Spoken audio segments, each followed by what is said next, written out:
बहुत सालों से स्पेस ट्रैवल ने ह्यूमंस को अट्रैक्ट किया है। जो कभी एक दूर का सपना था, वो अब हमारी पहुंच के बिल्कुल पास है। आगे आने वाले कुछ दशक ह्यूमन हिस्ट्री में बहुत इंपॉर्टेंट होंगे। हम एक्सप्लोरेशन के एक नए ईरा की शुरुआत पर हैं।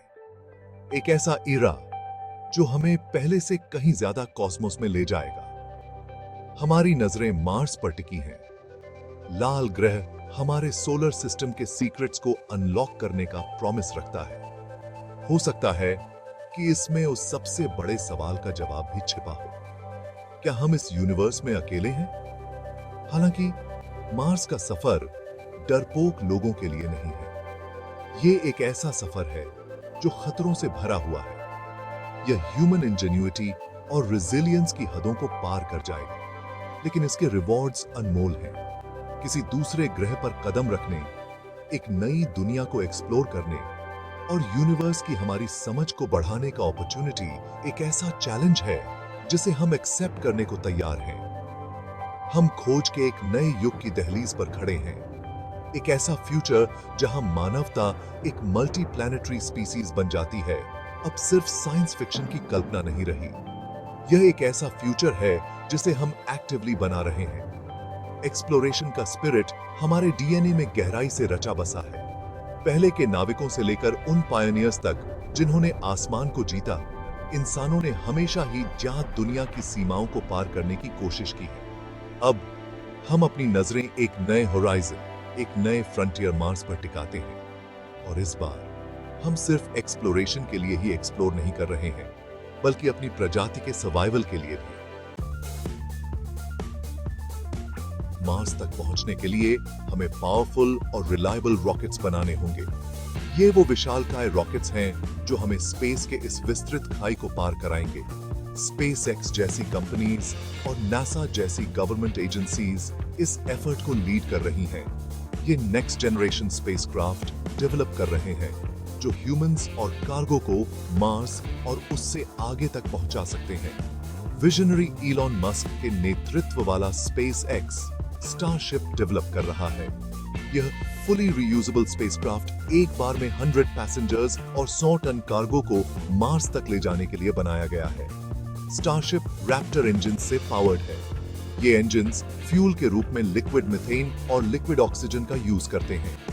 यह उन्हें ट्रेडिशनल रॉकेट इंजन्स की तुलना में अधिक एफिशिएंट और सस्टेनेबल बनाता है। दूसरी तरफ नासा स्पेस लॉन्च सिस्टम या एसएलएस को डेवलप कर रहा है। यह विशालकाय रॉकेट अब तक का सबसे पावरफुल रॉकेट है।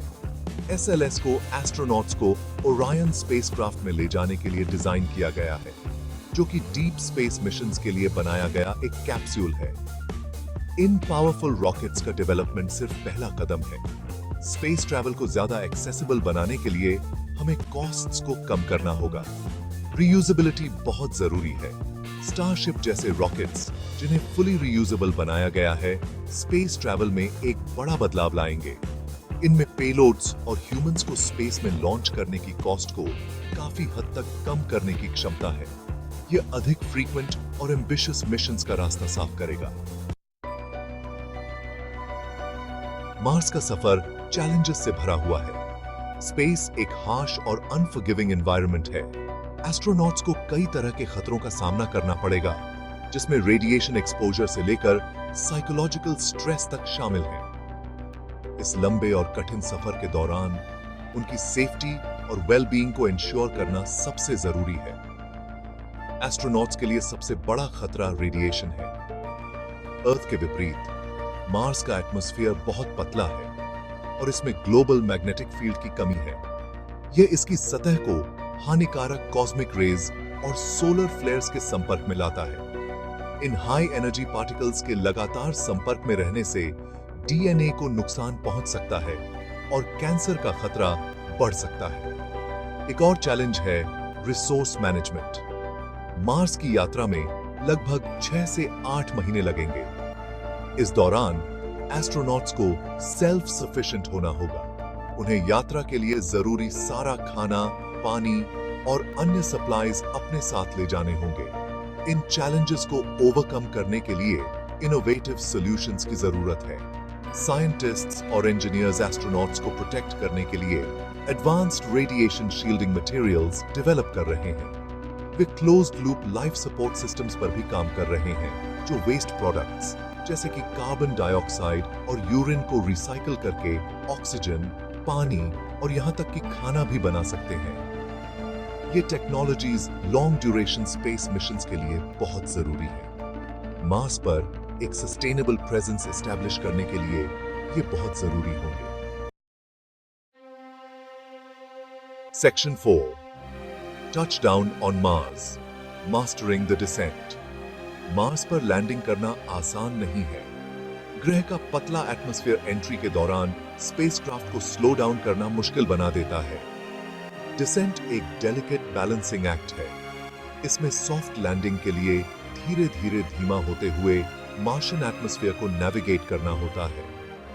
नासा ने पैराशूट्स, रेट्रो रॉकेट्स और इनोवेटिव लैंडिंग सिस्टम्स के कॉम्बिनेशन का यूज करते हुए मार्स पर कई रोवर्स को सफलतापूर्वक लैंड किया है। सबसे उल्लेखनीय उदाहरण क्यूरियोसिटी रोवर को लैंड करने के लिए यूज किए गए स्काई क्रेन सिस्टम का है। इस सिस्टम में एक हॉवरिंग प्लेटफॉर्म से केबल्स का यूज करके रोवर को सतह पर उतारा गया था। स्पेसएक्स स्टारशिप के साथ एक अलग अप्रोच ले रहा है। स्टारशिप को अपने रैप्टर इंजन्स का यूज करते हुए वर्टिकली लैंड करने के लिए डिजाइन किया गया है। यह पैराशूट्स या कॉम्प्लेक्स लैंडिंग सिस्टम्स की जरूरत को खत्म कर देता है। स्टारशिप का रीयूजेबल होना एक गेम चेंजर है। यह मार्स पर बड़े और अधिक कॉम्प्लेक्स मिशंस को भेजना संभव बनाता है। इसमें ह्यूमंस के साथ मिशंस भी शामिल हैं। Section 5, a Martian home building a new world. एक बार जब हम मार्स पर लैंड कर लेते हैं तो हमें ह्यूमंस के रहने और काम करने के लिए एक हैबिटेबल एनवायरनमेंट बनाना होगा। इसके लिए इंजेन्युइटी और रिसोर्सफुलनेस की जरूरत होगी। हमें एक सेल्फ सस्टेनिंग कॉलोनी बनाने के लिए मार्स पर उपलब्ध रिसोर्सेज का यूज करना होगा। पहली चुनौती एनर्जी जनरेट करने की होगी। सोलर पावर मार्स पर एक वायबल ऑप्शन है।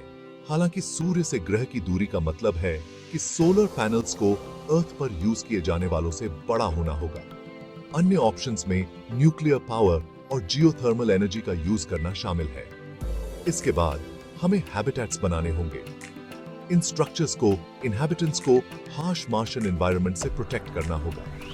इसमें रेडिएशन, एक्सट्रीम टेम्परेचर्स और लो प्रेशर वाला एक पतला एटमॉस्फेयर शामिल है। पानी एक और जरूरी रिसोर्स है। हालांकि प्रमाण बताते हैं कि मार्शियन सरफेस के नीचे वाटर आइस मौजूद है, लेकिन इसे एक्सट्रैक्ट करना और यूज करना एक चुनौती होगी।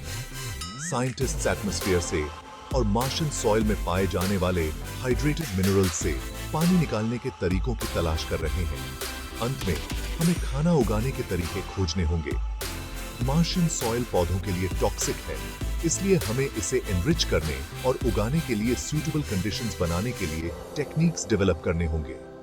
बिना मिट्टी के पौधे उगाने के तरीके हाइड्रोपोनिक्स और एरोपोनिक्स प्रॉमिसिंग सॉल्यूशंस प्रदान करते हैं। Section 6, beyond the red planet, reaching for the stars. Mars तो बस शुरुआत है। जैसे जैसे हम स्पेस एक्सप्लोरेशन की सीमाओं को पार करेंगे, हम अपनी नजरें और भी एम्बिशियस डेस्टिनेशंस पर टिकाएंगे। जुपिटर और सैटर्न के मून्स, जिनमें जीवन की संभावना है, हमें अपनी ओर आकर्षित करते हैं। हमारे सोलर सिस्टम के परे अनगिनत एक्सोप्लैनेट्स हमारी खोज की प्रतीक्षा कर रहे हैं। इंटरस्टेलर ट्रैवल, जो कभी साइंस फिक्शन का हिस्सा हुआ करता था, अब हमारी इमेजिनेशन की पकड़ में है। हालांकि इसमें शामिल ह्यूज डिस्टेंसेस काफी बड़ी टेक्नोलॉजिकल हर्डल्स पेश करते हैं। केमिकल रॉकेट्स जैसे traditional propulsion methods in cosmic distances को तय करने के लिए काफी नहीं है। नए प्रोपल्शन सिस्टम्स को एक्सप्लोर किया जा रहा है, जैसे कि फ्यूजन प्रोपल्शन और एंटी मैटर प्रोपल्शन। इन टेक्नोलॉजीज में प्रकाश की गति के एक महत्वपूर्ण हिस्से की स्पीड प्राप्त करने की क्षमता है। हालांकि अभी भी थियोरेटिकल रूप से ये कॉन्सेप्ट्स स्पेस एक्सप्लोरेशन रिसर्च की कटिंग एज को रिप्रेजेंट करते हैं। ये एक दिन हमें एक ह्यूमन लाइफ टाइम में ही दूसरे स्टार सिस्टम्स तक पहुंचने में इनेबल कर सकते हैं। इंटरस्टेलर ट्रैवल के चैलेंजेस बहुत ज्यादा हैं, लेकिन इसके पोटेंशियल रिवॉर्ड्स भी हैं। एक्स्ट्रा टेरेस्ट्रियल लाइफ की खोज, नई दुनियाओं की एक्सप्लोरेशन और हमारे सोलर सिस्टम से परे ह्यूमन नॉलेज का विस्तार सभी हमें संभव होने वाली चीजों की सीमाओं को पार करते रहने के लिए प्रोत्साहित करते हैं। Section 7. Humanity's Next Giant Leap. A Multi-Planetary Future. एक मल्टी प्लैनेटरी स्पीसीज बनने का सपना अब एक दूर की कल्पना नहीं रहा। यह एक टैंजिबल गोल है जो हमारी पहुंच के भीतर है। आज हम जिन टेक्नोलॉजिकल एडवांसमेंट्स को देख रहे हैं, वे एक ऐसे भविष्य का मार्ग प्रशस्त कर रहे हैं जहां मनुष्य अन्य ग्रहों पर रहेंगे और फलेंगे फूलेंगे। आगे आने वाली चुनौतियां कठिन हैं, लेकिन एक्सप्लोरेशन और इनोवेशन की मानवीय भावना अदम्य है। हम एक ऐसी प्रजाति हैं जो क्यूरियोसिटी, ज्ञान की प्यास और अज्ञात को एक्सप्लोर करने की इच्छा से प्रेरित है। इन्हीं क्वालिटीज ने हमें पूरे इतिहास में आगे बढ़ाया है।